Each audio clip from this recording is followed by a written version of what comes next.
Agro tourism विश्व आयोजित एक दिवसीय राज्यस्तरीय कृषी पर्यटन कार्यशाळा दिनांक 8 डिसेंबर 2024 रोजी पुण्यात आयोजित करण्यात आली होती। कृषी पर्यटन कार्यशाळेमध्ये विदर्भ, कोकण, पश्चिम महाराष्ट्र, मराठवाडा या विभागातून शेतकरी आणि कृषी पर्यटन क्षेत्रात काम करू इच्छिणाऱ्यांनी सहभाग घेतला होता।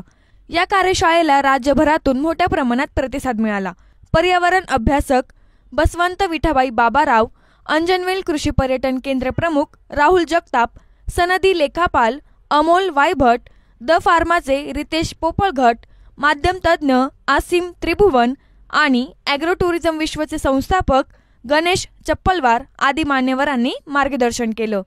बसवंत विठाबाई बाबाराव यांनी कृषी पर्यटनात पर्यावरणाचे महत्त्व, पर्यावरणपूरक उपक्रम आणि झाडांचे वेगवेगळे महत्त्व याविषयी मार्गदर्शन केले।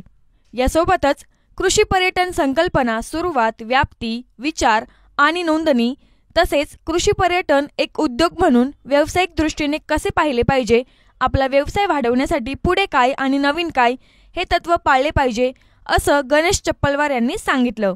कृषी पर्यटनाचं भविष्य, संधी, सद्यस्थिती, कृषी पर्यटनाबरोबरच विविध महोत्सव आणि उपक्रम कसे राबवायचे याबाबत मार्गदर्शन करून कृषी आणि ग्रामीण पर्यटनातील प्रश्नांचं उत्तर देऊन शंकांचं निरसन केलं। कृषी पर्यटनाला मध्यभागी ठेवून अनेक व्यवसाय आणि पर्यटनाचे इतर प्रकार करू शकतो।